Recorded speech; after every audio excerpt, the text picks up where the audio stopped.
한 여인이 있었습니다. 가정 형편이 그다지 좋지 않아서 남루한 옷을 입고 또 식사도 단순한 식단으로 먹었지만 항상 밝은 미소에 감사할 줄 아는 그런 여인이었습니다. 그러다가 우연치 않게 그 나라의 왕자의 눈에 들어서 결혼을 하게 되고 왕비가 될 수 있었습니다. 하루아침에 신분이 고속 상승하게 된 것이죠. 처음에는 왕궁에 들어가서도 그동안 살아왔던 대로 궁녀들이나 또는 하인들에게 또는 내시들에게 친절히 대해주고 또 몇 끼니 나오는 그 모든 그 진수성찬들을 감사함으로 기쁘게 먹었습니다. 하지만 시간이 흐르면서 이와 같은 일상이 반복되자 그 여인은 조금씩 변하게 되었습니다. 더 이상 친절하지도 또 감사하지도 오히려 짜증과 불평만 늘어나게 된 것이죠. 어떻게 되었겠습니까? 소박하고 밝은 모습이 마음에 들어서 왕비로 맞아들었던 것인데 그 모습이 없어지고 인간 본연의 모습만 남게 되니 이후로는 왕에게로부터 사랑받지 못하는 그런 찬밥 신세가 되고 만 것이죠. 혹시 이러한 모습이 우리에게 있지는 않습니까? 바라기는 하나님께서 베풀어 주신 모든 은혜에 감사하며 열심히 살아가시는 저와 여러분이 되시기를 주님의 이름으로 축원합니다. 오늘 본문은 간략하게 4개의 단락으로 나눌 수 있습니다. 먼저 14절에서 16절은 매사에 신중하게 행동할 것을 권면하고 있습니다.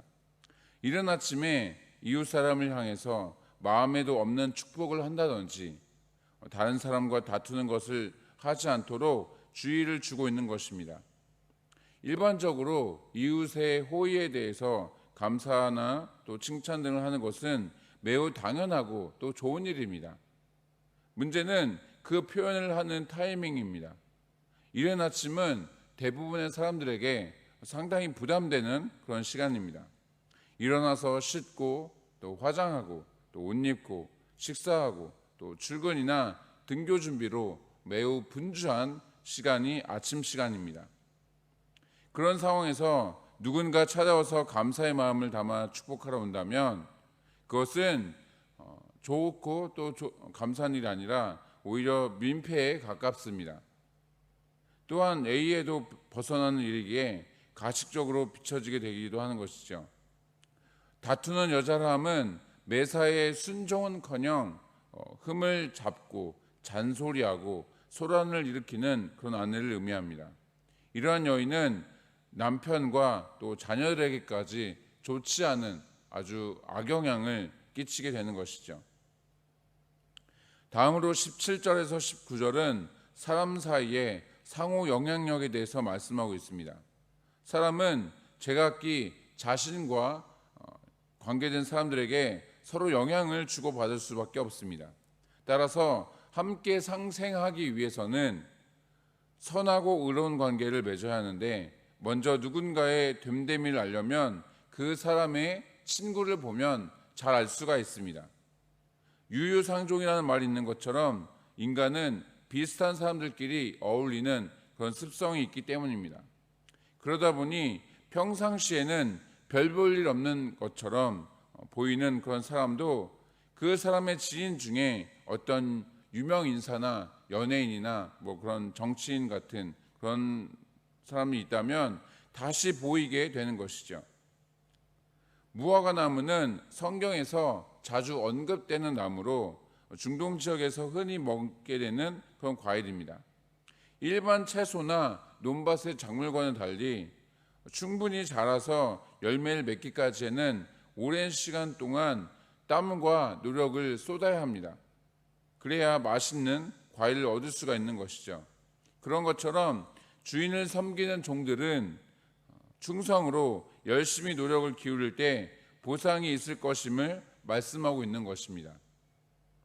또한 잔잔하고 맑은 물에 얼굴을 비추어 보면 자신의 모습을 거울 보듯이 있는 그대로 볼 수 있게 되는 것처럼 다른 사람의 모습을 통해 자신의 모습을 정확하게 알 수가 있습니다.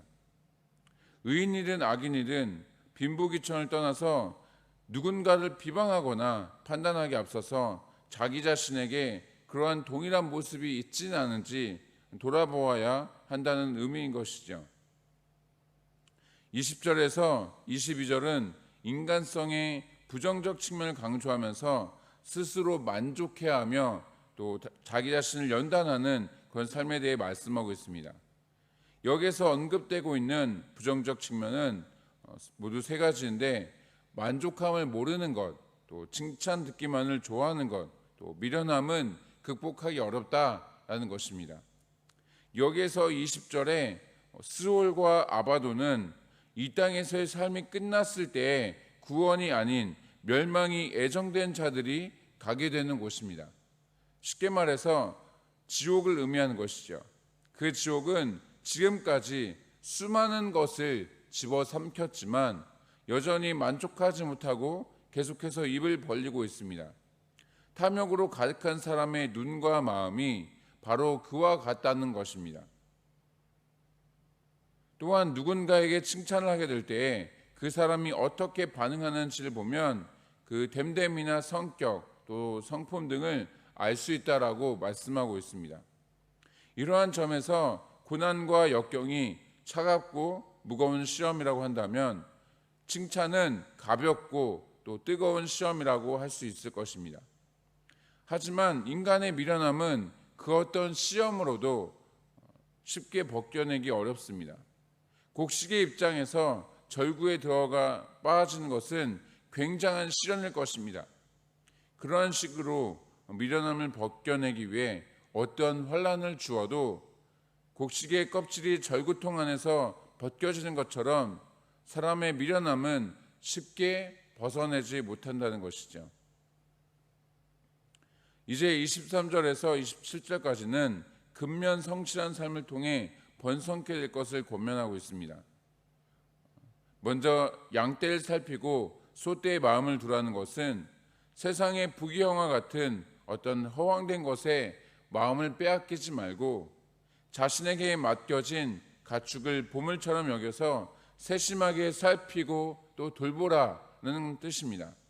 쉽게 얘기해서 지금 현재 하고 있는 일들이 하나님께로부터 온 것임을 믿는다면 그것이 무엇이 됐든 최선을 다해서 감당하라는 것입니다. 그런 사람에게는 자연스레 풍요의 복이 찾아오게 되는 것이죠. 본문에서도 보시면 어린 양의 털이 자신의 옷이 되고 또 우유는 집의 주된 음식으로 넉넉해지게 될 것임을 말씀하고 있습니다. 양털은 당시에 매우 귀한 옷감이었고 양가죽은 물주머니나 천막 재료, 종이 대신 사용되어졌던 양피지 등등으로 그 용도가 굉장히 다양합니다. 또한 염소를 잘 키우면 밭을 살 수 있을 뿐만 아니라 염소에게서 나오는 젖으로 고단백 저칼로리의 완전 영양식품을 얻을 수가 있는 것이죠. 물론 오늘날의 사회는 굉장히 악하고 또 타락했기 때문에 본문의 말씀처럼 노력을 해도 그에 대한 보상이나 어떤 대가를 얻지 못할 수도 있습니다. 그것은 올바른 사회적 제도나 또 하나님의 공의가 하수같이 흘러가도록 하지 못한 우리의 책임인 것이지 하나님의 잘못은 아닌 것이죠. 말씀을 마치겠습니다. 로또에 당첨되신 분들의 삶을 살펴보면 대부분 당첨되기 전보다, 그 로또가 당첨되기 전보다 훨씬 더 비참한 모습으로 살아가게 되는 것을 목격할 때가 많습니다. 소수의 몇몇 분들만 이전보다 훨씬 더 나은 윤택한 삶을 살게 되는 것이죠. 이러한 차이와 결과가 나오는 이유는 그 삶의 태도에 대한 영역입니다.